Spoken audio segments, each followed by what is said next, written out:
लेकिन याद रखना, भूलना मत, ये 2 घंटे भी इसके लिए काफी है, क्योंकि तुम्हारे हिस्से की 18 घंटे की पढ़ाई मैंने की थी। ये था इंटरप्रिटेशन ऑफ शिक्षित बनो। जब आप समाज के लिए पढ़ेंगे, आपके लिए 18 घंटे भी कम लगेंगे। आप अरे बड़ा साहब का फोटो लगा दीजिए, काफी है। हमारे साहब के वंशज है, आंख बंद करके बटन दबाना है। भाषण की उनको क्या जरूरत है हमें कन्विंस करने की? अरे उनकी पीढ़ियों का एहसान है, 1000 सालों का है पुराना। लेकिन 100 साल के इतिहास में भी आप उठा के देख लीजिए, कोई श्रामनेर अगर इतना पॉपुलर हुआ हो तो।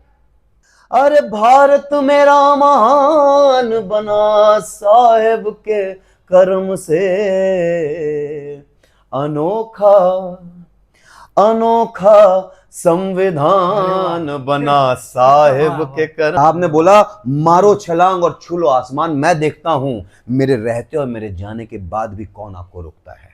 अगर किसी शायर को अपनी कलम अमर करना है ना, वो बाबा साहब पे लिख दे, उसकी कलम अमर हो जाएगी साहब। जब भी कोई इश्क बोलता है तो मुझे बाबा साहब की याद आती है। जब कोई जुनून की बात करता है तो बाबा साहब के जैसा जुनून मैंने नहीं देखा।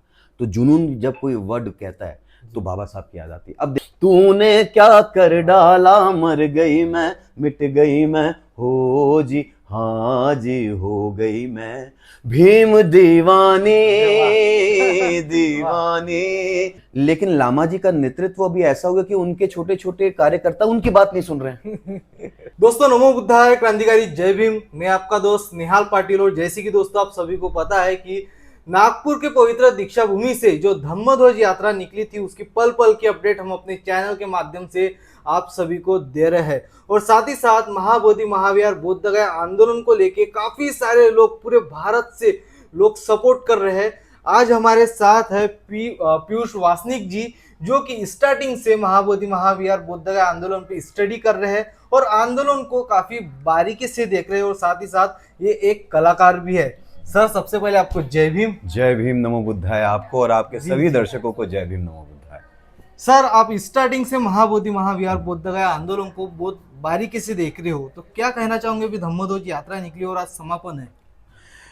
सबसे पहले तो हम सभी को साधुवाद ऐसे बड़े आयोजन के लिए।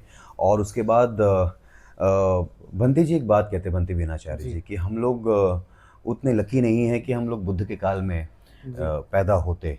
लेकिन मुझे लगता है, मैं अपने आप को और हम सभी अपने आप को बहुत लकी मानते हैं कि हम लोग बंटी वीणाचार्य जी के दौर में आए हैं जी। क्योंकि क्या था, इससे पहले हम देखते थे कि साल में हम 2 या 3 बार सामूहिक रूप में निकलते थे, बराबर है ना। वो हमारा सीजनल हमें पता है, बाय डिफॉल्ट कि 14 अप्रैल को हम निकलेंगे, इवेंट है हमारा। उसके बाद 6 दिसंबर, 26 नवंबर। अभी ये ऑफ सीजन मैं देख रहा हूँ और इतनी भीड़ गोंदिया के पास गोरेगांव में तो इतनी ज़्यादा धूप, पंडाल नहीं था, गांव था छोटा, अरेंजमेंट उनके हिसाब से उन्होंने किया। लेकिन जब लोग आए, लोगों का आना चालू हुआ, 2-3-4 किलोमीटर लोग पैदल चले इतनी धूप में, और उसके बाद इतनी धूप में बैठे हैं, धूप में भी पूरी सभा हुई है। ये क्या मोटिवेशन है जी। ये आम बात नहीं है। और पिछले 100 सालों में मुझे लगता है लोगों ने ऐसा श्रामनेर नहीं देखा जो इतना पॉपुलर हुआ है, जिसको देखने के लिए लोग बारिश में खड़े हैं और तपती धूप में खड़े हैं। जैसे कि मैं आपको बता दूं, ये धम्मध्वज यात्रा निकली है। इस यात्रा में बारिश भी देखने को मिली, धूप भी देखने को मिली और ठंडी भी देखने को मिली। और ऐसा दृश्य देखने को मिला कि जो कारवां निकला था नागपुर की पवित्र दीक्षा भूमि से, वो कहीं पे भी रुका नहीं। बिल्कुल। चाहे तूफान आए, आंधी आए, कुछ भी आए। ऐसी पौनी में तूफान आया था तो वहां पे क्या हुआ था, पूरा तहस नहस हो गया जो सभा लगी थी। तो पूरा यानी वहाँ के जो आयोजक थे तब भी वहाँ पे सभा हुई। इतना मोटिवेशन हमको देखने को मिला। और आप जैसे बता रहे हो, गोरेगांव में एक सीन मेरे को काफी अच्छी लगी थी कि धूप में आए थे लोग और आप भी वहाँ पे मौजूद थे। शायद में लास्ट में मिले, बट वो लोगों के अंदर जो उत्साह था, क्या कहना चाहूंगी उस बारे में? ये कुदरती है। ये जो पैशन, ये जो मोटिवेशन है लोगों को, मुझे लगता है बहुत से अभी रैलियां और भी हो रही है। मैंने देखा वहाँ पे ये भी सुना कि लोग पैसे दे दे के लोगों को बुला रहे हैं, लेकिन लोग फिर भी बहुत गुरेज कर रहे हैं आने में। ये क्या मोटिवेशन है? अच्छा, शहर भी। दूसरी सबसे बड़ी बात, ये तो वर्किंग डे था, बराबर। वर्किंग डे में भी गांव के लोग इतनी तपती धूप में, ये कुदरती कुछ ना कुछ एक नई क्रांति का संकेत है जी ये परिवर्तन का संकेत है जी कि ये आज सोशल मीडिया के माध्यम से हम लोगों को इस बात के बारे में पता चल रहा है, हम लोग जागरूक हो रहे हैं।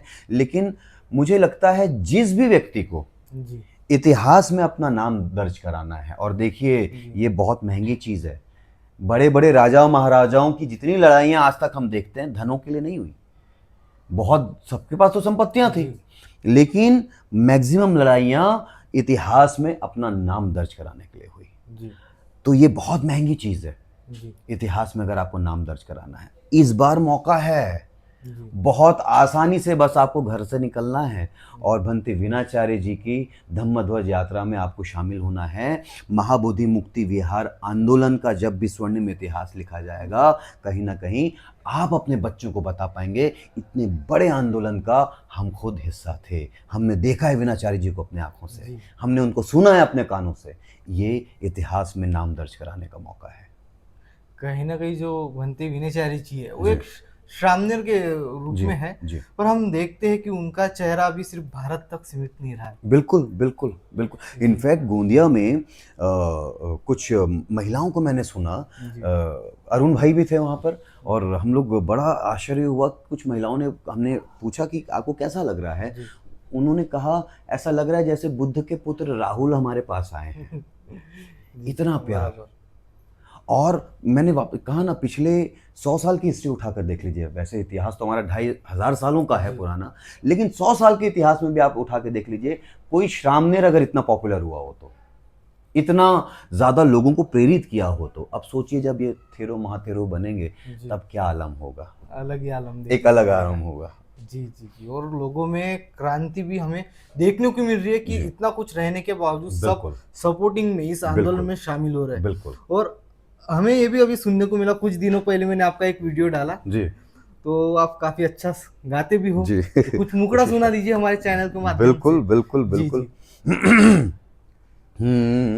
अभी चूंकि 26 नवंबर करीब है जी, हम लोग संविधान दिवस मनाने की तैयारी कर रहे हैं, तो इन एडवांस आप के दर्शकों को संविधान दिवस की हार्दिक शुभकामनाएं। उसी से रिलेटेड एक भीम गीत मैंने लिखने का प्रयास किया था, उसका एक अंतरा आपको मैं सुनाता हूँ, मुखड़ा। अरे भारत मेरा महान बना, भारत मेरा महान बना साहिब के करम से। भारत मेरा महान बना साहिब के करम से। अरे भारत मेरा महान बना साहिब के कर्म से। अनोखा अनोखा संविधान बना साहिब के कर्म से। अनोखा संविधान बना साहिब के कर्म से।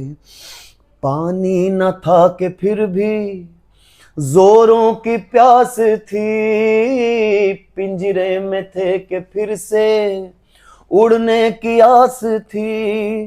पिंजरे में थे कि फिर से उड़ने की आस थी। फिर अच्छा, जो पिंजरे में होता है उसके लिए आप बेस्ट क्या कर सकते हो, उनको आज़ाद कर सकते हो जी। ये उनके लिए बेस्ट है, आज़ादी। साहब ने हमारे लिए क्या किया देखिए।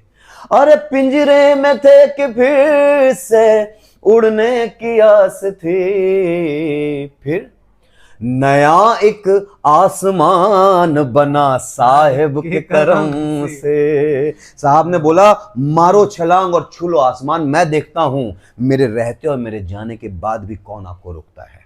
आज भी साहब संविधान के रूप में हम सबके साथ हैं। जी जी जी, काफी सुंदर आपने जो गीत है वो प्रस्तुत किया है।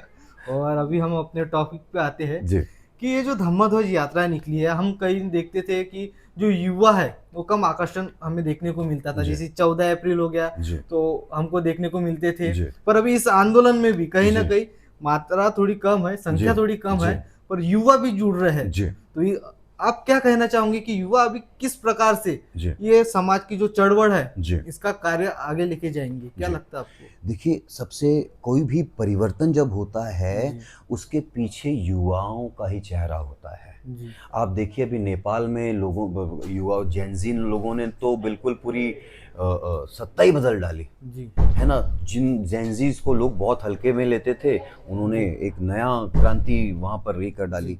ऐसे ही हमारे समाज में एक बड़ी प्रॉब्लम थी कि युवाओं की बहुत ज़्यादा भागीदारी नहीं थी। जी भंते विनाचार्य जी के आने के बाद जी और ख़ास तौर पे उनका जो सोशल मीडिया पे प्रेज़ेंस हुआ, जी सबसे पहले तो लोग उनको देखने ही आ रहे हैं। उसके बाद उनके साथ फ़ोटो खिंचाने आ रहे हैं। ये तो 2 फैक्टर था ही। जी बेस्ट पार्ट ये कि लोग 1-1 घंटा बैठ के उनको सुन रहे हैं। बराबर हमने जब छत्तीसगढ़ में धम्मध्वज यात्रा करवाई, जी तो हमने कहा कि आप भंते जी से सवाल करिए, जो आपके मन में आ रहा है। किसी ने कुछ अफ़वाहें सुन रखी थी भंते जी के बारे में, किसी ने कहा था कि अरे ये तो फलाना इससे है, संघ से है, जी ये तो 4-5 करोड़ दबा के, ये सब लोगों ने सवाल पूछे। पहली बार देखा युवाओं ने कि यार हम निर्भीक होकर किसी भंते से कुछ भी सवाल पूछ सकते हैं। फिर कुछ युवाओं ने अपनी पर्सनल प्रॉब्लम्स भी भंते जी से पूछी, जी और भंते उनके पास इसके पहले आपसे ऑप्शंस नहीं थे। जी जाते थे भंते जी से त्रिशूल पंचशील लेते थे, और वो एक उम्र का एक पर्दा होता है, एक डिसिप्लिन होता है। लेकिन विनाचार्य जी के साथ बातचीत में जी युवाओं ने खास तौर पे बहुत फ्री महसूस किया कि हमारे पास भी एक भंते ऐसे हैं जिनसे हम अपनी प्रॉब्लम शेयर कर सकते हैं। वो हमारी प्रॉब्लम का हमें सॉल्यूशन बताते हैं, हमारे विचारों को सुनते हैं। आज सुनने वाले कोई नहीं है साहब। आज लोगों को सिर्फ कहना है, जी सुनना बहुत कम लोगों को है।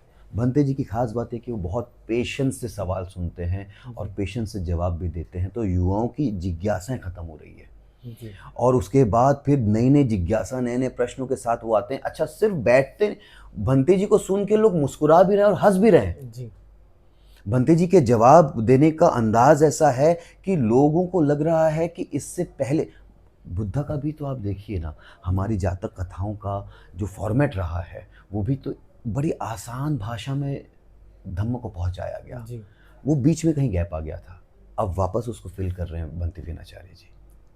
यही कारण है कि युवा अब बड़ी तादाद में समाज में अपना अपना पार्टिसिपेट कर रहे हैं जी और अपनी उपस्थिति दर्ज करा रहे हैं। करना भी चाहिए, क्योंकि अभी आने वाली जो पीढ़ी है बिल्कुल तो अभी से चढ़ोल में बिल्कुल, लगना चाहिए। और बिल्कुल। साथ ही साथ मैं आपको बता देना चाहता हूँ कि गुटबाजी यानी नेतृत्व को के लेके काफी मतभेद हमें इस आंदोलन में देखने को मिले, जैसे कि भंते विनाचार्य जी के गुरु है हम्म, और आकाश लामा जी है। हम्म, तो इसमें हमको नेतृत्व का भी हमें देखने को मिला, और अब 12 तारीख को थे वहाँ पे, हाँ बराबर। जी। तो आप कैसे देखते हो इस मतभेद को?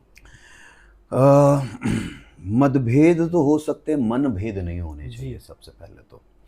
और भंते चंद्र कीर्ति जी तो ये बहुत, इन लोग भिक्खु हैं। मैं बतौर उपासक इस काबिल भी नहीं कि मैं कुछ उन पर टिप्पणी कर सकूं। जी रही बात उपासकों की, लीडरशिप की अगर हम बात करें, जी अभी छत्तीसगढ़ में मैं व्हाट्सएप ग्रुप्स में देख रहा था, 14 तारीख को एक उन्होंने मशाल यात्रा निकाली। 31 के एकीकरण के बाद ये तय हुआ था कि दोनों एक दूसरे के कार्यक्रमों में अपनी अपनी उपस्थिति दर्ज कराएंगे ताकि लोगों में एक नया उत्साह दिखे। जी तो वहाँ पे जब लोगों से पूछा गया, तो लामा जी तो कह रहे हैं कि भाई मैं तो चाह रहा हूं कि आए, जी लेकिन लामा जी का नेतृत्व अभी ऐसा हो गया कि उनके छोटे छोटे कार्यकर्ता उनकी बात नहीं सुन रहे हैं। तो बराबर। लामा जी की बेचारे की क्या गलती है? वो तो कह रहे थे कि भाई विनाचार्य जी को बुलाओ, उनके आयोजक ही उनकी बात नहीं सुन रहे हैं। तो अब तो फिर इस पे लीडरशिप पे एक बड़ा सवाल भी उठेगा, जी बहुत बड़ा सवाल उठेगा जी कि आपके अपने लोग, आपके आयोजक अगर आपकी बात नहीं सुन रहे हैं, आपके विजन को नहीं समझ। लामा जी तो चिल्ला चिल्ला के बोल रहे हैं। मैं अभी नागपुर में मैं वीडियो देख रहा था, उसमें तो लामा जी ने चिल्ला चिल्ला के बोला, विनाचार्य जी आप संघर्ष करो। पीछे से आवाज आनी चाहिए थी, हम आपके साथ हैं, लेकिन वो बेचारे अकेले ही बोल रहे थे, मैं आपके साथ हूँ, हम आपके साथ हैं। समझ रहे हैं? तो आसपास के जो लोग हैं शायद वो एकीकरण नहीं होने देना चाह रहे हैं। तो लामा जी को थोड़ा स्ट्रिक्ट होना पड़ेगा कि उनको बोलना पड़ेगा मेरी बात सुनो, मैं लीडर हूं, तो आपको मेरी बात सुननी पड़ेगी। तो ये थोड़ा सा उनकी आपसी मैनेजमेंट की बात है, लेकिन कार्य तो समाज का ही है। बराबर। कार्य तो महाबोधि का है। वो ये है ना कि टूटे हुए पंखों से भी उड़ने की हम चाह रखते हैं, जमीन पे बैठे हैं तो क्या, निगाहें आसमां रखते हैं। हो रास्ते भले कठिन पर हमें इससे क्या, ये विनाचार्य जी के लिए, हो रास्ते भले कठिन पर हमें इससे क्या, जीतने वाले रास्तों पे नहीं मंजिलों पे निगाह रखते हैं। अरे वाह। तो कितने तूफान आए, कितने आंधी आए या कितनी भी साजिशें हो, जी जब कुदरत साथ देती ना सर, जी तो फिर कितने तख्ते तूफान पलट हैं, एक जाते हैं। तिनका पलट देता है तूफान को। जी, और जी, हम जी। सब उसके गवाह है। जी। प्रत्यक्षम किम प्रमाणम। जी। आप जैसे युवा देखिए, आप लोग पत्रकारिता कर रहे हैं, कुछ पत्रकारों को तो मैं देखता हूं, जब भंते विनाचार्य जी जेल में थे, उनसे ऑडियंस ने पूछा जी। कि भाई आप विनाचार्य जी के, अच्छा जो उनकी एफआईआर हुई है वो दिखाओ। जी। वो एक पत्रकार जी हैं, पता नहीं मुझे उनका नाम, और चैनल भी डब्ल्यू जी। से कुछ उनका था, मैं वो थोड़े से बाल पता नहीं, मैं नाम तो नहीं पता, वो उनके बाल थोड़े से कम है। ओके। तो उनको लोगों ने पूछा, हाँ। तो मुझे थोड़ा शक हुआ कि वो पत्रकार है कि नहीं। वो क्यों? बराबर। क्योंकि वो हमेशा प्रेस विज्ञप्ति दिखा रहे हैं पुलिस वालों की, press note. Press note of जी। पुलिस। अरे भाई, प्रेस नोट और एफआईआर में बहुत बड़ा अंतर होता है, जमीन आसमान का फर्क जमीन होता है। आसमान, जी। और ये कॉमन सेंस की बात है। जी। अब उनमें कॉमन सेंस ही नहीं है, तो फिर उनकी पत्रकारिता पे कैसे हम बिलीव कर सकते हैं। तो बराबर। खैर, सब अपने अपने तरीके से लगे हुए हैं। जी, जी। आखिर में सबका एक ही उद्देश्य है, महाबोधि महाविहार की मुक्ति। जी जी, अभी आने वाले समय में भी धम्म चक्र प्रवर्तन दिन आ रहा है, तो उसके ऊपर आपने कुछ गीत होगा आपका, जी तो सुना दीजिए। देखिए, भीम गीत मुझे लगता है, सबसे एक छोटी सी मैं ये जी। करता हूँ, भीम गीत है क्या। सबसे पहले, कोई भी गीत जिसमें बाबा साहब का नाम आ रहा है, जी। बाबा साहब की जीवनी के बारे में, बाबा साहब के संघर्षों के बारे में, उसे हम भीम गीत मानते हैं। जी। एक डेफिनेशन तो ये हो गई। ओके। फिर बतौर कलाकार या बतौर राइटर, जी। एक कहावत है इंग्लिश में कि if you want to get immortal, prayer writer should fall in love with you. अगर आपको अमरत्व चाहिए, अगर आप अमर होना चाहते हैं, तो दुआ करो कि कोई शायर, कोई राइटर आपके प्यार में पड़ जाए, जी। तो आपकी कलम आप अमर हो जाओगे। जी। लेकिन अगर किसी शायर को अपनी कलम अमर करना है ना, जी। वो बाबा साहब पे लिख दे, अरे उसकी कलम अमर हो जाएगी साहब, जी। उसकी कलम जबरदस्त, अमर हो जबरदस्त। जाएगी। बराबर। तो मुझे ये लगता है भीम गीत क्या है। भीम गीत है तसव्वुर। जिस भी गाने को सुनकर आपको बाबा साहब की याद आ रही है, जी। वो भीम गीत है। बराबर। जैसे कोई अगर रब कहता है, जी। कोई अगर इश्क कहता है, तो मुझे बाबा साहब की याद आती है। जी। लोगों के लिए अपने अपने रब हो सकते हैं, अपने अपने सबकी, ये कोई इसका विषय ही नहीं है। लेकिन जब भी कोई रब कहता है, तो मुझे बाबा साहब की याद आती है। जब भी कोई इश्क बोलता है, जी। तो मुझे बाबा साहब की याद आती है। जब कोई जुनून की बात करता है, तो बाबा साहब के जैसा जुनून मैंने नहीं देखा। तो जुनून जब कोई वर्ड कहता है, तो बाबा साहब की याद आती है। अब देखिए, मैं एक गीत सुनाता हूं आपको, जी। और आप मुझे बताइएगा, अगर आपको बाबा साहब की याद आए तो ये क्या भीम गीत से कम है क्या। एक अंतरा सुनिए आप, जी। मेरा नहीं है, बट आप लोगों ने सुना हुआ है। अरे इश्क जुनू जब हद से बढ़ जाए, इश्क जुनू जब हद से बढ़ जाए, हंसते हंसते आशिक सूली चढ़ जाए, इश्क का जादू सर चढ़ कर बोले, खूब लगा लो पहरे रस्ते रब खोले, यही इश्क दी मर्जी है, यही रब दी मर्जी है, तेरे बिन जीना कैसा, हाँ खुद गर्जी है, तूने क्या कर डाला, मर गई मैं, मिट गई मैं, हो जी हाँ जी हो गई मैं, भीम दीवानी दीवानी, तेरी दीवानी दीवानी। ये क्या भीम गीत से कम है। अरे वाह। इसी तरीके से हम बात भारत बौद्ध में करेंगे साहब। ओके। अंदर अगर हमने बैठा दिया ना, जी। अगर आप ह्यूमन हैं, अगर आप मानवता पे विश्वास रखते हैं, तो आप बुद्धिस्ट हैं। जी। तो जो भी शख्स, इससे कोई फर्क नहीं पड़ता आपका सरनेम क्या है, आप किस कौम से आते हैं, अगर आप मानवता पर विश्वास रख रहे हैं, अगर आपके मन में करुणा है, अगर आपके मन में सम्यक दृष्टि है, तो आप बुद्धिस्ट हैं, इस बात का यकीन मान लीजिए। अरे वाह, जबरदस्त। बाबा साहब अभी थोड़ा राजनीति के ऊपर बात करते हैं कि जी। बाबा साहब कहते हैं कि शिक्षा और शेरनी का दूध है, जी। जो पिएगा वो दहाड़ेगा। जी। उसके ऊपर आपकी क्या फिलॉसफी है, किस नजर से आप देखते हो कि आज की जो राजनीतिक माहौल बना हुआ है जी। और अपने समाज के जितने लोग हैं जी। इनको किस प्रकार से आगे आना चाहिए, तो जी। बताइए इसके ऊपर। सर, सबसे पहले कोई भी हम राजनीति से पहले एक चीज समझते हैं, हमें ना अपनी जड़ें मजबूत करनी होगी, और वो जो जड़ें मजबूत होगी वो कल्चरल मूवमेंट से होगी, जी और समाज का एकीकरण अगर हो सकता है। लीडर्स तो खैर अब बाबा साहब के बाद दूसरा कोई एक्सेप्ट नहीं किया जा सकता समाज में, जी है ना। लेकिन अगर समाज को संगठित करना है तो वो चिवर के माध्यम से हो सकता है, वो जी। भंतों के माध्यम से हो सकता है, वो अलग जो जग सकती है वो भंतों के माध्यम से जग सकती है। लेकिन हमारा कल्चरल मूवमेंट हम जितना स्ट्रांग करेंगे, हम क्या सिर्फ 14 अप्रैल में ही सुनेंगे भीमगीत? जी बराबर। तो जो व्यक्ति अपना करियर बनाना चाहता है भीमगीत को लेकर, उसके पास तो सिर्फ 14 अप्रैल को ही बड़ी मुश्किल से एक आध शो मिलेगा, और फिर कैसे इकोनॉमी ये होगी? जी बाबा साहब कहते थे किसी भी समाज, संस्था या व्यक्ति को खत्म करना है, उसके पीछे से इकोनॉमी हटा दीजिए, अर्थ हटा दीजिए, अपने आप खत्म हो जाएगा वो। वैसे ही आप देखिए, विश्व के महानतम इकोनॉमिस्ट के हम फॉलोवर्स हैं, हमारे अपने मूवमेंट से इकोनॉमी गायब है। हमें ये अपील करनी पड़ रही है। आज जो बहुजन हमारे चैनल्स चलते हैं, क्या मैं तो विनती करूंगा हमारे समाज के जो बड़े बिजनेसमैन हैं, आप दीजिए अपने संस्थाओं की एडवर्टाइजिंग ऐसे चैनलों को, आप बढ़ाइए। ये आपका और हमारा, हम उपासकों का बतौर समाज हमारा फर्क है, हमारा ये फर्ज है कि हम ऐसे चैनलों को, जो आप दिन रात, हम तो देख रहे हैं साहब, आप लोग ना खाने का ठिकाना, ना पीने का, आप लोग, हम लोग खा रहे हैं, आप लोग वीडियो बना रहे हैं, आप लोग, हम लोग तो बेहतरीन कहीं व्यवस्था हो गई, जी आप लोग पता नहीं क्योंकि आप लोगों को कब उठ के कहाँ कंटेंट देखना है, कहाँ नहीं, जी। इतनी मेहनत। तो ये आपका और हमारा फर्ज है साहब कि ये इकोनॉमी, जब तक हम ये बेसिक चीजें मजबूत नहीं करेंगे, हम राजनीतिक परिवर्तन लाना बहुत मुश्किल है। जी इस तरीके से हमें संगठित होकर दिखाना पड़ेगा, इस तरीके से हमें लोगों को बताना पड़ेगा कि हम, देखिए 12 महीना हम भीमगीत सुनते हैं, जी हम 12 महीना बाबा साहब की बातें करेंगे, तो जब ये माहौल बनेगा ना साहब, तब वो वोट देते समय जो हमारा मेंटल स्टेट होगा, जी उसमें सिर्फ साहब और साहब ही याद रहेंगे। तब फिर मुझे नहीं लगता कि हमारे बहुजन नेताओं को भाषण भी देने की जरूरत पड़ेगी। आप, अरे बाड़ा साहब का फोटो लगा दीजिए, काफी है, हमारे साहब के वंशज है, बराबर। आंख बंद करके बटन दबाना है। भाषण की उनको क्या जरूरत है हमें कन्विंस करने की?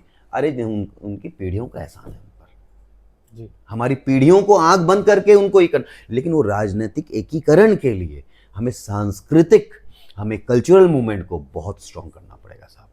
रही बात शिक्षा की, तो शिक्षा में जैसे बात कर रहा था कि वो हमारा एक नाटक है, उस नाटक में कुछ बच्चे बाबा साहब से पूछते हैं जी कि साहब आप 20-20 घंटे कैसे पढ़ते थे? 20-20 घंटे कैसे पढ़ते थे? जी 18-18 घंटे कैसे पढ़ते थे? हमारे से तो 2 घंटे भी पढ़ाई नहीं होती। जी तो बाबा साहब कहते हैं, अच्छा 2 घंटे पढ़ के क्या करोगे? तो कहता है, साहब ये 2 घंटे पढ़ के मेरे अच्छे मार्क्स आएंगे एग्जाम में, फिर अच्छा कॉलेज मिलेगा, फिर अच्छी नौकरी मिलेगी, और फिर शायद अच्छी वाइफ मिल जाए साहब, फिर क्या लाइफ सेट है? तो साहब कहते हैं, अगर तुम्हें ये सब चाहिए तो शायद ये 2 घंटे काफी है, लेकिन याद रखना, भूलना मत, ये 2 घंटे भी इसके लिए काफी है, क्योंकि तुम्हारे हिस्से की 18 घंटे की पढ़ाई मैंने की थी। ये था इंटरप्रिटेशन ऑफ शिक्षित बनो। जब आप समाज के लिए पढ़ेंगे, आपके लिए 18 घंटे भी कम लगेंगे। इस तरीके की शिक्षा को जब हम बढ़ावा देंगे, इस पीछे की शिक्षा के पीछे के इंटेंशंस को जब हम बढ़ावा देंगे, आप देखिए समाज में बड़ा परिवर्तन आएगा, और आ रहा है। आप लोगों को का धन्यवाद, साधुवाद कि आप लोगों की वजह से समाज में एक नया परिवर्तन आ रहा है। हम तो सिर्फ कोशिश करते हैं। कोशिश, ये ऐसी कोशिश थी, वो चिंगारी जो आग लगाती ना साहब, वाह वाह, वो तिनका ही तूफान बना देता है फिर। आप काफी अच्छा लिखते हो, गाते भी हो। अभी कुछ नया का कुछ प्रोजेक्ट है? जी हाँ, बिल्कुल। 12 फरवरी के उपलक्ष्य में हम लोग एक नया भीम गीत निकालने वाले हैं। इसके अलावा एक हमारा चैनल है ऑडियो विहार, इसमें आप तथागत की एक वेब सीरीज देख सकते हैं पूरी, द अनटोल्ड बुद्धा हिंदी में है। इसी ऑडियो विहार में आपको एक गाना मिलेगा, बच्चा बच्चा देश का जय भीम कर रहा है। सुना दीजिए थोड़ा। मैं 2 लाइन सुना देता हूँ। अरे बीत रही रात अब दिन निकल रहा है, क्रांति सूर्य तेज से जालिम पिघल रहा है। अरे बीत रही रात अब दिन निकल रहा है, क्रांति सूर्य तेज से जालिम पिघल रहा है। देखो पंचशील हाथ में क्या सीन कर रहा है। अरे बच्चा बच्चा बच्चा बच्चा देश का जय भीम कर रहा है। जय भीम। आ जाओ प्रतीक, एक बार जय भीम बोल दो। जल्दी आओ जल्दी आओ जल्दी आ जाओ। अरे बच्चा बच्चा देश का जय भीम कर रहा है। जय भीम जय भीम। वाह, बहुत ही खूब।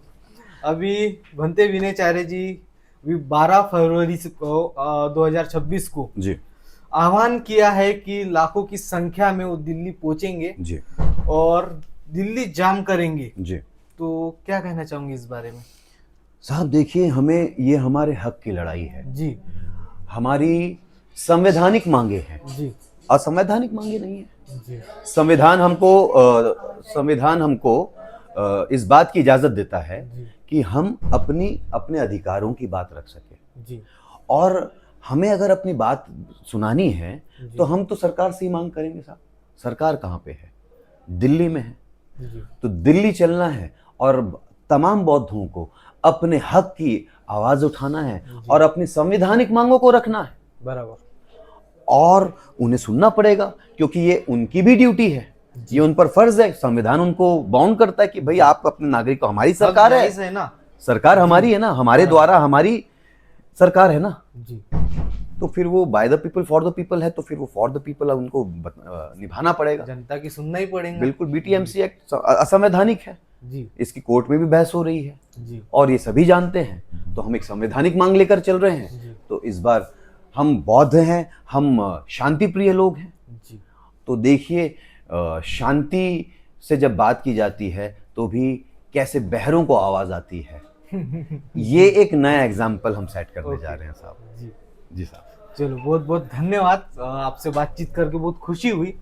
और दोस्तों, मैं आप सभी को बता देना चाहता हूँ कि लाखों की संख्या में आप भी दिल्ली पहुंचिए, क्योंकि दिल्ली में भंते विनयचार्य जी ने आह्वान किया है कि चक्का जाम करना है। जैसे कि पल पल की अपडेट हम आपको दिखाने की पूरी कोशिश कर रहे हैं। दोस्तों, आप सभी से रिक्वेस्ट है, चैनल को सब्सक्राइब कीजिए और पीयूष भाई का जो चैनल है उसकी लिंक्स में डिस्क्रिप्शन में डाल दूंगा, तो आप वहां पे जाके इनके चैनल को भी विजिट कीजिए और इनकी जो वेब सीरीज नई आ रही है तो उसको भी जरूर देखिए। और दोस्तों, जितना हो सके शेयर जरूर कीजिए। पीयूष भाई, बहुत अच्छा लगा आपसे मिलके। नमो बुद्धाय, जय भीम। नमो बुद्धाय, जय भीम, नमो बुद्धाय।